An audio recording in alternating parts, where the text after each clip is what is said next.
الحمد لله رب العالمين والصلاة والسلام على نبينا محمد وعلى آله وأصحابه أجمعين. اللهم انفعنا بما علمتنا وعلمنا ما ينفعنا وزدنا علما. اللهم أرنا الحق حقا وارزقنا اتباعه وأرنا الباطل باطلا وارزقنا اجتنابه. Бүткүл аламдардын бадышасы Аллах субханала тағалама чексиз мактоолор, пайгамбарлардын мөрү Muhammed sallallahu aleyhi ve sellem'ga, anın үй бүлөсүнө Аллах тағаламдын салават саламдары болсун. Урматтуу мусулман бир туугандар, Аллах тағаламдын каалоосу менен бүгүнкү сабагыбызды баштайбыз. Бүгүн иншаллах кече айтып өткөндөй, орозо кармаган адамдын мустахаб болгон адептери жөнүндө сөз кылабыз. Кече сиз менен биз орозо кармаган адамдын важип болгон адептери жөнүндө сөз кылганбыз. Бүгүн иншаллах мустахаб болгон адептери жөнүндө сөз кылабыз. Сабакка киришерден алдын мустахаб жана парз деген шарият өкүмдөрүнө кыскача токтолобуз. Шариятта жалпысынан 5 өкүм бар. Парз, мустахаб же сүннөт деп да айтылат, мубах, макрух жана арам болгон. Парз деген эмне? Парз деген бул шарият тарабынан буйрулган буйрук. Ал нерсени мусулман адам милдеттүү түрдө аткаруу керек. Ал нерсени аткаруу менен улуу соопторго жетишет жана Аллах тааламдын алдында даражасы көтөрүлөт. Жана ал нерсеге кайдыгер мамиле жасоо менен же болбосо ал нерсени аткарбай коюу менен Аллах тааламдын алдында чоң күнөөкөр болот. Жада калса кээ бирлери ошол буйруктардын, ошол парз болгон буйруктардын кээ бирлерин таштап коюу менен динден чыгып кетүү коркунучу да бар. Ал да болсо намаз. 5 маал, 1 күн жана 1 түндө буйрулган момун мусулманга буйрук бул намаз буйругу. Албетте кээ бир алымдар 5 маал намазды окубай коюштук динден чыгарып жибере турган абал деп да эскерип өтүшкөн. Андан кийинки өкүм бул сүннөт. Сүннөт же болбосо мустахаб деп айтылат. Бул шариятыбыз тарабынан кызыктырылган амал. Бул амалдын сообу улук болот. Бул амалды аткаруу менен сиз менен биз даражаларыбыз көтөрүлөт. Чоңдогон эсеби жок соопторго жетүүбүз мүмкүн. Бирок таштап коюу менен сиз менен биз күнөөкөр болбойбуз. Ошол эле учурда жемеленбейбиз дагы. Караңыз, парзды таштаган адам жемеленет. Ал эми мустахаб же сүннөт болгон амалдарды таштоо менен мусулман адам жемеленбейт. Андан кийин мубах амалы. Мубах шариятыбыз тарабынан арамдыгына дагы, аны буйругуна дагы эч кандай далил келбеген нерсе. Ал арам эмес. Тактап айтканда, кылсак сооп албайбыз, кылбасак күнөөкөр болбойбуз. Демек ушул амал мубах деп айтылат. Ал эми макрух шариятыбыз тарабынан тыйылган, бирок кескин түрдө эмес. Шариятыбыз жактырбаган амал десек да болот. Шариятыбыз жаман көргөн амал. Бул амал албетте даражалары болот. Макрух, тахрими, танзихи деп бөлүшөт алымдар. Ал дегени сиз танзихи дегени адалга жакыныраак болгон макрух. Ал эми тахрими дегени арамга жакыныраак болгон макрух. Бул нерсе кескин түрдө тыйылбагандыктан, бирок шариятыбыз тарабынан жаман көрүлгөндүктөн бул нерседен оолак болуу момун мусулман үчүн жакшыраак.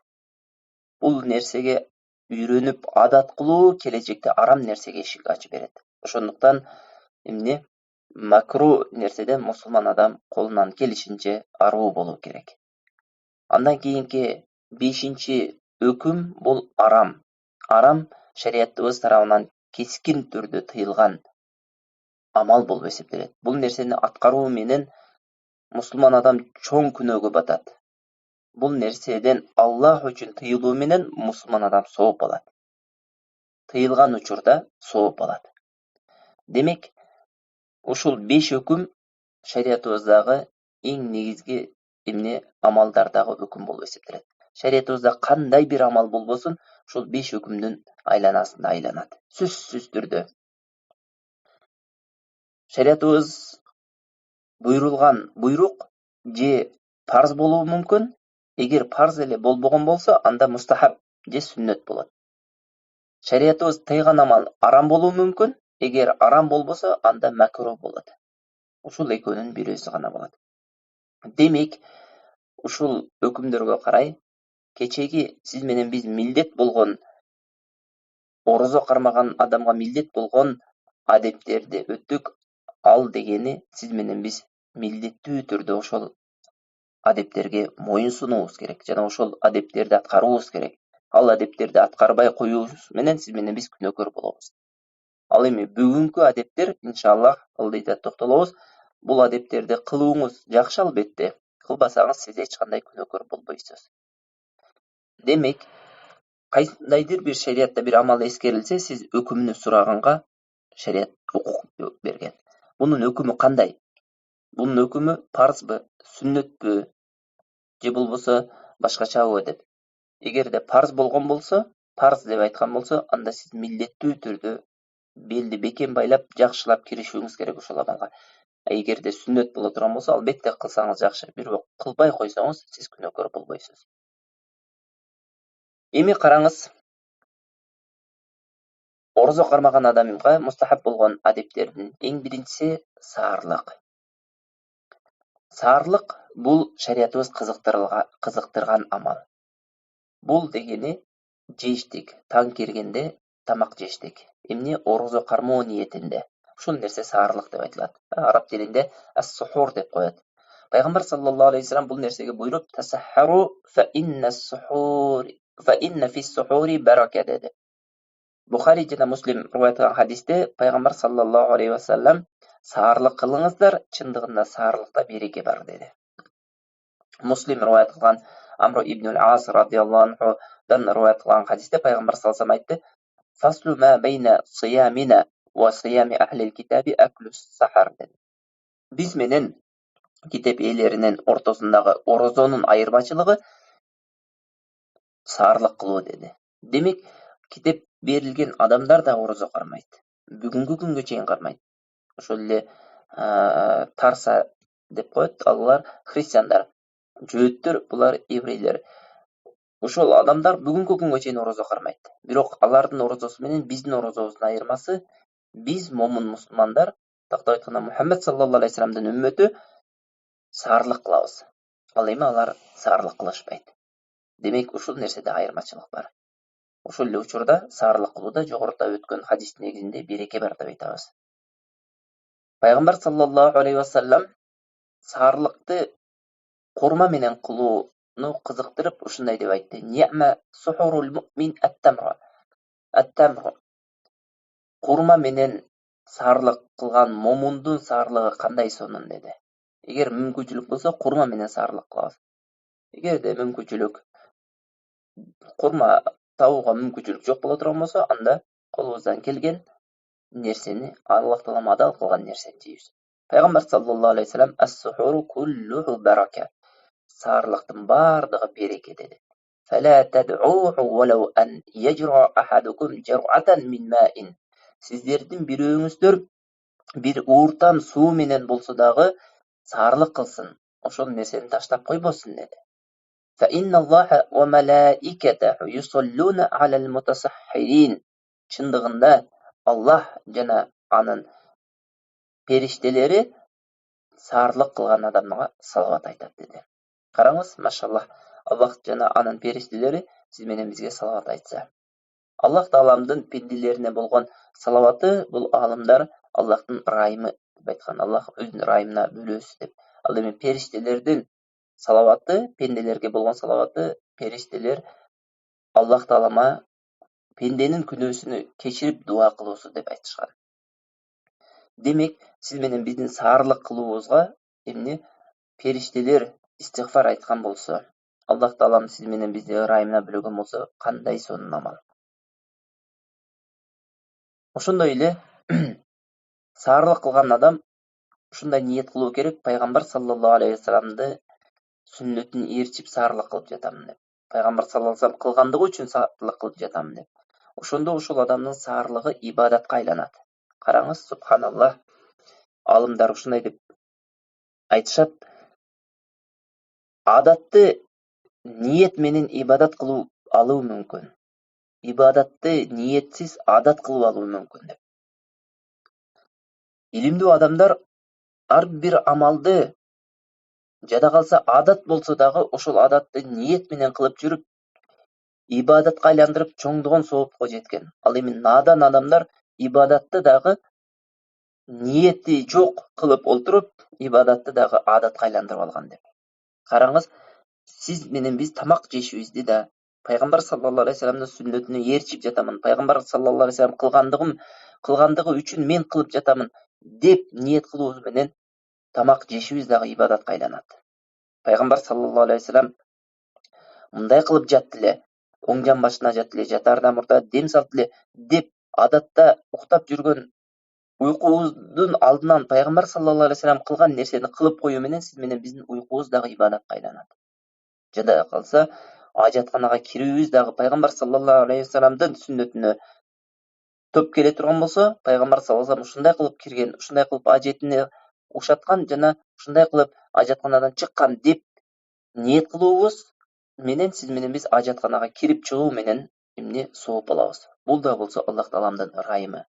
Момун мусулман адам ар бир нерседе ниетин жаңылап жүрүү керек. Ар бир нерседе ниетини Пайгамбар саллаллаху алейхи ва салламды ээрчип жатамын деп эмне ниет кылуу керек. Ошол нерсе менен ибадат эмне сиздин адатыңыз ибадатка айланат. Демек, саарлык кылууда дагы сиз менен биз Пайгамбар саллаллаху алейхи ва саллам саарлык кылган, мен да Пайгамбар саллаллаху алейхи ва салламды ээрчип саарлык кылып жатамын деп ниет кыла турган болсок, ошол саарлык кылып жаткан амалыбызга дагы албетте сооп алабыз иншалла. Эми ошол саарлыктын убактысы кайсыл убакыт? Саарлыктын убактысы таңдын кирүүсү менен бүтөт. Ал дегени жалган таң бар, чын таң бар. Жалган таң горизонталдуу болуп жарык түшөт. Ал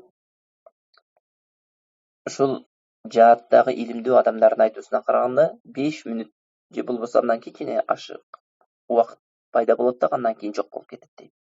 Андан кийин астагфирулла, вертикалдуу түрдөгү жарыктык ошол 5 мүнөт же андан ашыгыраак болот да андан кийин кайра караңгы келет да андан бир 10-15 мүнөт өткөндөн кийин анан горизонталдуу жарык кирет дейт. Ушул горизонталдуу жарык кирүү чын таң деп айтылат. Ушул горизонталдуу таң кирүү менен эмне багымдаттын убактысы кирет дагы саарлыктын убактысы бүтөт. Демек, багымдат убактысы башталуусу менен саарлыктын убактысы бүттү дегендиги. Эми Пайгамбар саллаллаху алейхи ва саллам сиз менен бизди ушул саарлыкты кечиктирүүгө кызыктырган. Ал дегени ушул таңга жакын кылганыбыз жакшы. Катада жана Аннас ибн Малик радhiyallahu anhu рivayet хадисте Пайгамбар саллаллаху алейхи ва салламды ушундай деп айтат: "Анна набия саллаллаху алейхи ва саллам ва Зайд ибн Сабит тасаххара". Пайгамбар саллаллаху алейхи ва саллам менен Зайд ибн Сабит Пайгамбар саллаллаху алейхи ва салламдын эмне азат кылган кулу болгон. Ошол экөө саарлык кылды дейт. فلما فرغ من سحورهما قام النبي صلى الله عليه وسلم إلى الصلاة فصلى. Саарлык кылып бүткөндөн кийин Пайгамбар саллаллаху алейхи ва саллам турду дагы намаз окуду дейт. Кулна лил Аннас, биз Аннаска айттык дейт. Я Аннас, кам кана байна фарагахима мин сухурихима ва духулихима фи салати. Намазы менен саарлыктын ортосунда айырма канча болгон? Канчалык деңгээлде Пайгамбар саллаллаху алейхи ва саллам саарлык бүткөндөн кийин күтүп туруп анан намазды баштаган дегенде ушундай деп жооп берди. Qala qadru ma yaqra'u ar-rajulu 50 aya. Bir адам 50 аят окуганчалык убакыттан кийин Пайгамбар саллаллаху алейхи ва саллам багымдат намазын окуган деп. Демек 50 аят бүгүнкү күндөгү саат менен эсептегенде 15-20 мүнөт. Демек 15-20 мүнөттөн кийин сиз менен биз эмне намазыбызды окуй турган деңгээлде эмне саарлык кылышыбыз керек. Демек, караңыз, бүгүнкү күндө мисалы айта турган болсок, саат 4:40 өткөндө саарлыктын убактысы бүтүп, багымдаттын убактысы башталат дегени. Ал дегени азан айтылып, эмне азан айтылуусу менен сиз менен биздин саарлык убактыбыз бүтөт. Ошол эле учурда багымдаттын убактысы башталат. Багымдаттын убактысы негизинен азан айтылгандан кийин кирет. Сиз эгерде шашып жаткан болсоңуз, анда ошол убакта окусаңыз болот. Бирок мустахаб убагы, жакшы көрүлгөн убакытса албетте ошол жогоруда айтып өткөндөй бир 50 аят окугандан кийин анан окусак, албетте пайгамбар саллаллаху алейхи вассаламдын сүннөтүнө төп келет. Айша радыйаллаху анха риваят кылган хадисте ушундай деп айтат: فقال النبي صلى الله عليه وسلم كلوا واشربوا حتى يؤذن ابن مكتوم فإنه لا يؤذن حتى يطلع الفجر. Ibn Maktum деген сахаба болгон, көз азиз болгон, азан айткан сахаба болгон. Ошол Умму Мактум сахаба азан айтканга чейин жеп иче бериңиздер. Чындыгында Умму Мактум багымдаттын убактысына азан айтат деп айткан. Себеби пайгамбар саллаллаху алейхи вассалам убагында 2 азан болгон. Биринчи азанды Билал радыйаллаху анху айткан. Биринчи азан тахаджудка болгон азан болгон. Демек Билал азан айткандан кийин деле жей бериңиздер, иче бериңиздер. Бирок Умму Мактум азан айтканда токтоңуздар. Себеби Умму Мактум багымдатка азан айткан деп пайгамбар саллаллаху алейхи вассалам буйруган. Бул хадис Бухариде келген. Сиз суроо беришиңиз мүмкүн, бизде бир эле азан айтылат, кандай болду, 2 азан дагы айтылабы деп билбеген адамдар үчүн бул таң калыштуу абал. Ооба, 2 азан айтылат. Бул бүгүнкү күндө кээ бир араб өлкөлөрүндө амал кылынган амал болуп эсептелет. Египетте бүгүнкү күнгө чейин 2 азан айтылат. Эртең менен биринчиси тахаджудка айтылат, экинчиси анан багымдатка айтылат. Биринчи азан айтылганда жейсиз, ичесиз, эч кандай тыюу жок. Экинчи азан айтылганда ошол замат нерсе тыйылышыңыз керек, себеби экинчи азан багымдатка айтылат. Ал эми сиз менен биз жашаган чөлкөмдө бул бир эле азан айтылат. Бул да болсо багымдаткан азан айтылат. Ошол себептүү биз жашаган жерде азан айткан учурда заматта токтотушубуз керек. Айрыкча ошол азан өз убагында айтылган болсо, себеби кээ бир мечиттерде кечиктирип айтат азанды. Багымдат убактысы киргенден кийин дагы кечиктирип айтат. Бүгүнкү күндө муфтият берген ошол неме бар, намаздын убактылары бар. Ошол убакыттан да кечиктирип айткан азанчылар бар. Алардын азанына эмес, балким ошол муфтият берген азандын убактысына моюнсунуп, ошол дал өзү убактысында айткан азанды окусак, ошол замат токтотушубуз керек.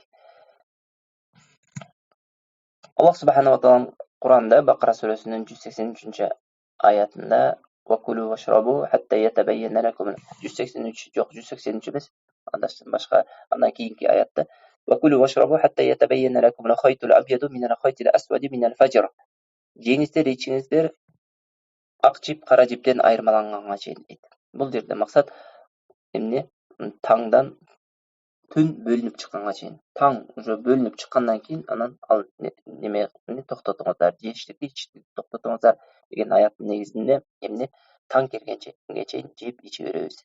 Демек, ушуларга карай айтабыз, саарлыкты ушул убакка кечиктирип кылган жакшыраак. Жатарда деле ниет кылып жатып алсаңыз болот. Бирок жакшысы ушул саарлык кылуу. Жок дегенде бир ууртан болсо дагы суу ичип коюу. Эгер курма болсо кичине курма жеп коюу, бул эң жакшы амал, себеби бул нерседе албетте береке бар. Кандай береке бар дей турган болсок, саарлык кылууда биринчиден кечке чейин сиз менен бизде кубат болот. Жеген тамагыбыз себептүү. Бул Аллах таалам себеп кылган нерсе кубат болуусунда. Ошондой эле сиз менен биз саарлык кылгандан кийин багымдат намазыны жамаат менен окуштукка мүмкүнчүлүк алабыз.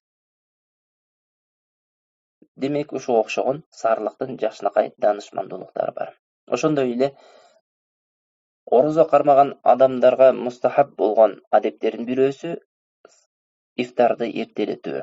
Ифтарды эртелетүү десе көпчүлүк ойлойт, ифтарды эрте кылуу керек экен деп, күн батарда мурдада ифтар кылып жиберүүсү мүмкүн. Жок, албетте андай эмес. Ифтарды эртелетүү дегенден максат күн баттыбы, күн батканын анык көрдүңүзбү, же болбосо азан айтылдыбы, ошол замат кечиктирбестен ифтар кылыңыз, оозуңузду ачыңыз. Бул нерсе пайгамбар саллаллаху алейхи вассалам кызыктырган амал болуп эсептелет. Сахл ибн Саад радыйаллаху анху анын айтат, пайгамбар саллаллаху алейхи вассалам мындай деп айтты: "Ла язалун насу би хайрин ма аджалу фитр." Адамдар жакшылыкта боло берет, эгерде ооз ачарды эртелетсе дейт. Караңыздар, кээ бир адамдар бар, ооз ачарды кечиктирет. Ушул нерсе жакшыраак деп. Ушул нерседе бекемдик бар, этиятчылык бар деп. Жок, ооз ачарды сиз менен биз күн батканын анык көргөн болсок, күндүн нуру такыр кирип, уже күн эмне тактап айтканда күн батып кете турган болсо, же болбосо азан айткан адамдын азанын уккан болсок, анда сиз менен биз ошол замат оозубузду ачуубуз керек. Пайгамбар саллаллаху алейхи вассалам ушундай деп айтат, Аллах Тааламдын аты менен, бул кутсай хадис деп айтылат. Пайгамбар саллаллаху алейхи вассаламдын Аллах Тааламдын аты менен айткан хадистерди кутсай хадис деп коет. Ушул хадистин бирөөсүндө инна ахабба айбади илейя ажалухум фитран. Мага эң сүйүктүү пендем ифтарды эртелеткен дейт. Ифтарды эртелеткен. Ошол эле учурда бир туугандар, караңыз, ифрат жана тафрит болбош керек бул нерседе. Ал дегени эмне? Аша чабуу дагы болбоо керек, ошол эле убакта кемчилик кетирүү дагы болбоо керек. Ортолукту кармообуз керек.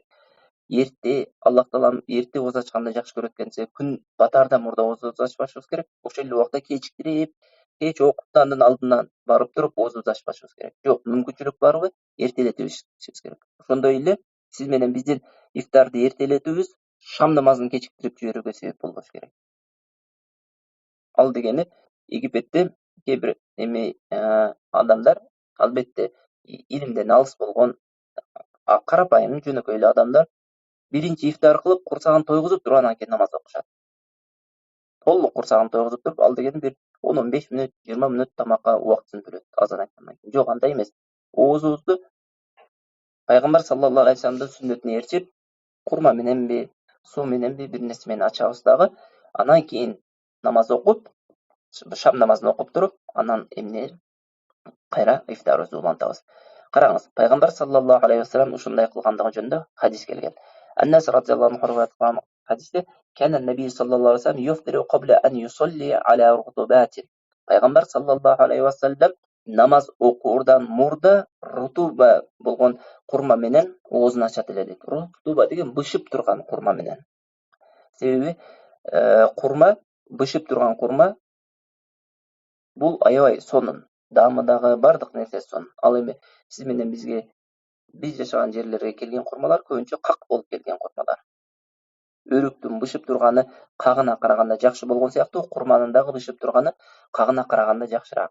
Бирок эгерде бышып турганы жок боло турган болсо, анда кагына жесек дагы ошол дагы Пайгамбар саллаллаху алейхи вассаламдын сүннөтү болуп эсептелет. Себеби ушул хадистин уланысында эгерде рутуба курма таппай турган болсо, анда ошондой как болгон курма менен оозун ачат эле. Эгерде ошондой как болгон курма дагы жок боло турган болсо, анда бир уртам суу менен оозун ачат эле. Демек ушул хадисте караңыз, Пайгамбар саллаллаху алейхи вассалам намаз окуурдан мурда ушундай кылат эле деп айтты. Демек ушул хадистин негизинде намаз окуурдан мурда оозубузду ачкан сүннөт. Кээ бирлери илимсиздиктен намаз окуп туруп анан оозду ачыш керек деп ойлойт. Жок, намаз окуп бүтөөрдөн мурда, тактап айтканда намазга киришерден мурда сиз менен биз оозубузду ачып алуубуз керек. Эми сиз менен биз ушул жогоруда айтылган нерселерди таппай турган болсок, алда болсо курманын рутубасы, эгер ал жок болсо курманын кагы, ал жок болсо суу таппай турган болсок, эмне менен оозубузду ачышыбыз керек десе, Аллах Таалам адал кылган, каалаган нерсе менен ачсаңыз болот. Эгерде такыр эч нерсе жок боло турган болсо, жөн эле ниет кылып коесуз, оозумду ачтым деп, ошол өзү жетиштүү болуп эсептелет. Кээ бир адамдар ушундай деп айткан сөздөр бар, түпүрүгүңдү чогултуп туруп жутуп коесуң, ошо менен оозуң ачылган болуп эсептелет. Же болбосо колуңду, могул бармагыңды оозуңа салып бир неме кылып соруп койсоң, ошол оозуңду ачкан болуп эсептелет дейт. Албетте бул эч нерсеге, эч бир негизге таянылбаган сөз болуп эсептелет. Негизи жок сөз. Ошондуктан жөн эле ниет кылып коебуз, ошол өзү жетиштүү болуп эсептелет. Андан кийин ушул ооз ачарда бир туугандар, сиз менен биз көп дуа кылууну унутпашыбыз керек. Ооз ачардан алдын. Себеби Ибн Мажа риваят кылган хадисте Пайгамбар саллаллаху алейхи ушундай деп айтат: "Инна лис-саими айнда фитрихи да'ватан ма турад." Орозо кармаган адамдын ооз ачарынын алдындагы кылынган дуасы кайтарылбайт деди. Караңыз, ооз ачардын алдында кылынган дуа кайтарылбайт деди. Демек, сиз менен биз ушул нерсеге бекем болуубуз керек. Көпчүлүгүбүз тилекке каршы ушул хадиске амал кылбайбыз. Ооз ачардын алдында эми аял кишилер тамак менен алек болушу мүмкүн, макул. Бирок эгерде тамак кылуу менен же болбосо башка бир зарыл иш болбой турган болсо, олтуруп дуа кылуубуз керек. Элестетиңиз, сиз менен биздин дуабыздын кабыл боло турган эң жакшы учур бул ооз ачардын алды. Демек, бул убакытты туура пайдаланышыбыз керек. Көп дуа кылуубуз керек.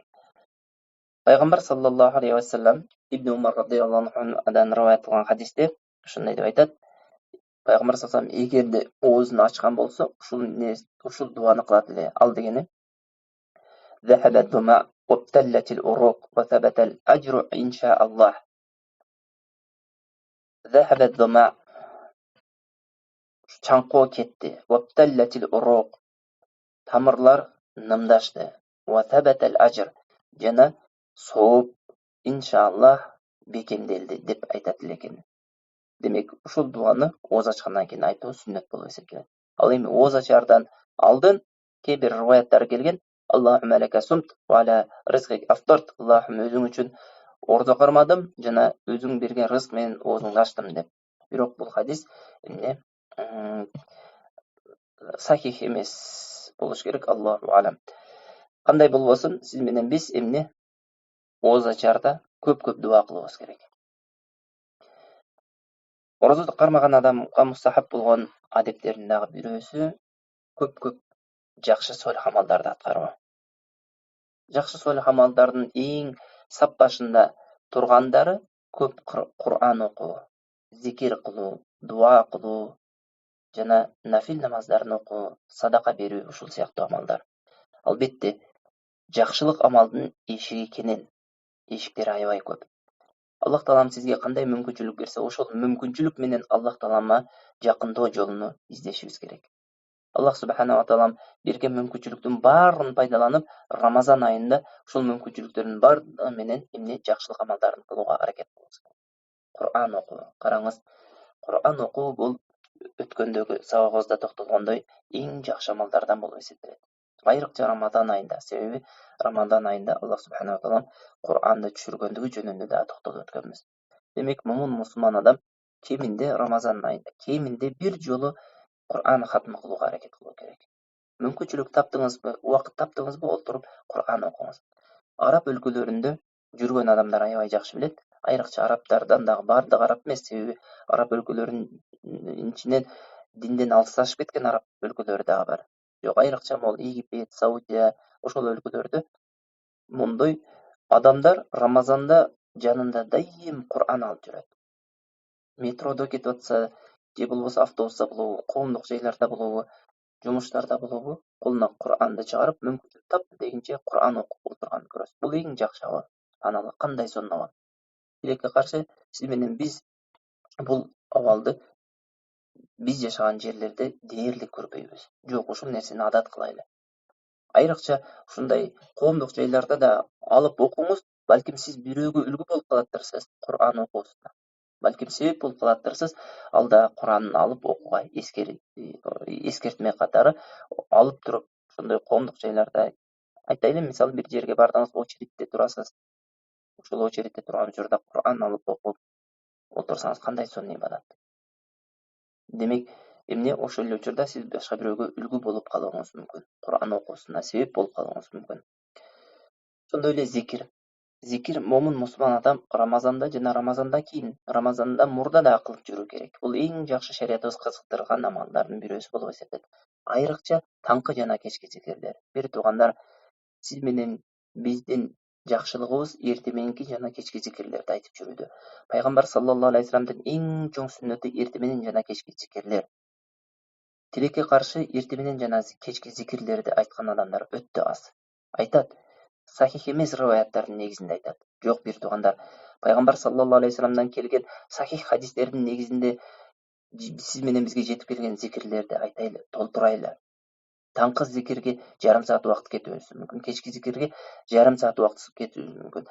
Таңкы зикир баамдат убактысынан эмне күн чыкканга чейин болот. Ал эми кечки зикир болсо, кечки зикир асыр намазынан кийин шамга чейин болот. Ушул убакытты эмне зикир менен эме кылыңыз, өткөзүңүз. Себеби зикир кылууда көп жакшылыктар бар. Ошол эле учурда жин шайтандан коргонуу болот. Сиз менен бизге калкан болуп берет бул зикир. Эмнеден? Жин шайтандардын жана инсандардын жамандыгына. Караңыз, пайгамбар саллаллаху алейхи вассалам канчалаган зикирлерди айтты, фазилеттерин айтты. Кимде ким мисал катары айтабыз, хасби Аллаху ла иляха илля ху алейхи таваккалту ва хува раббул аршил азим деп 7 жолу айта турганбыз. Аллах таалам өзү жетишерлик ошол адамга дейт. Бисмиллахиллади ла ядурру ма фи шай'ун фил арди ва ла фис самаи ва хуwas самиul алим дегенде 3 жолу эртең менен жана кечинде айта турган болсо бек пайгамбар саллаллаху алейхи вассалам, ал адамга эч бир нерсенин зыяны тийбейт деди. Субханаллах. Эртең менен Ихлас, Фалак, Нас сүрөсүн 3 жолу окусак, кечинде Ихлас, Фалак, Нас 3 жолу окусак, кандай улуу сооптор күтүп турат. Ошого окшогон зикирлер бар, бир туугандар. Ушул зикирлерге бекем бололу. Айрыкча ушул зикирлерди толтурайлы, адат кылайлы. Бул нерсе сиз менен биздин эмне рухубузду азыктандыра турган азык болуп эсептелет. Улуу алымдардын бирөөсү Шейхул Ислам Ибн Таймия ушундай зикир кылат экен, өзүнүн эң жакын телмези Ибн Кайым рахимахуллах айтат. Устазыбыз ушундай зикир кылат эле дейт.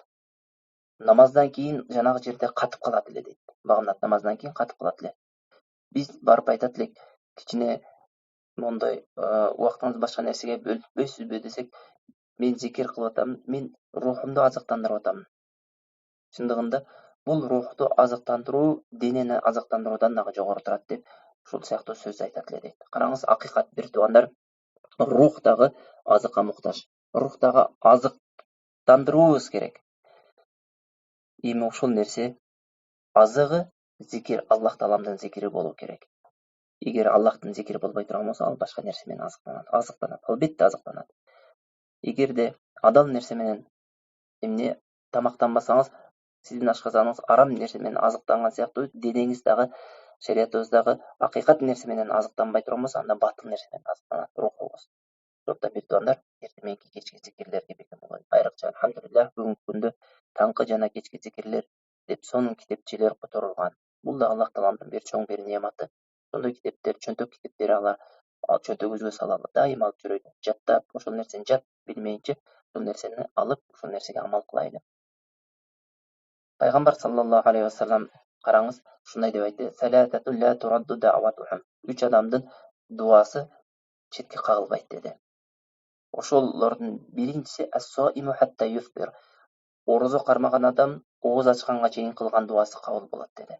Демек, дуа кылайлы. Орозо кармаган адам көп-көп дуа кылсын. Бул хадис ооз ачканга чейин деп келди. Демек, орозо кармаган адам кайсы учурда болсо дуа кылса, иншаллах дуасы кабыл болот. Экинчиси имамул адил, адилеттүү имамдын. Үчүнчүсү даъватул мазлум, мазлум адамдын дуасы кабыл болот деп пайгамбар саллаллаху алейхи вассалам айтты. Ал дегени кайтарылбайт. Ошондой эле Бухари жана Муслимде риваят кылган хадисте Абдуллах ибн Аббас радhiyallahu anhu ушундай деп айтат: "Кана Расулуллах саллаллаху алейхи вассалам ажвалан нас". Пайгамбар саллаллаху алейхи вассалам эң берешен адам эле дейт. Шунчалык берешен эле пайгамбар саллаллаху алейхи вассалам. Ошол берешендиги Рамазан кирип келгенде желбиреген желден дагы жеңил болуп калат эле. Ал дегени ушунчалык берешен болуп калат эле. Демек, сиз менен биз Рамазан айында берешендүүлүгүбүздү күчөтүүбүз керек. Берешен болуубуз керек. Бирок ошол Рамазан кирип келгенде берешендигибиз ан сайын күчөө керек. Пайгамбар саллаллаху алейхи вассалам Жибрил алейхиссаламды жолуктуруп, Кур'ан окуганда берешендиги желбиреген желден дагы жеңил болуп калат дегендиги ушунчалык берешен болуп калат эле. Пайгамбар саллаллаху алейхи вассалам бир эле акчалай берешен эмес, пайгамбар саллаллаху алейхи вассалам бар Аллах таалам берген мүмкүнчүлүктүн бардыгын эмне берешендүүлүгүнөн жумшайт. Илим берген Аллах таалам. Ошол илими менен бөлүшөт эле. Дагы эмне берсе, ошол нерсеси менен баары менен бөлүшөт эле. Демек, мусулман адам дагы пайгамбар саллаллаху алейхи вассаламдын ушул сүннөтүнө ээрчип көп садака кылган аракет кылуу керек. Ошол эле учурда ооз ачтырууга дагы көп басым жасоо керек. Бир туугандар, ооз ачтыруунун себеби өтө улук. Ооз ачтырган адам канча адамды оозун ачтырган болсо, ошончо адамдын толук орозо кармаган соогун алат. Ошол эле учурда орозо кармаган адамдын эч бир соогу кемип калбайт. Ошондуктан бир туугандар, ифтарга дагы көп басым жасайлы. Мүмкүнчүлүк барбы?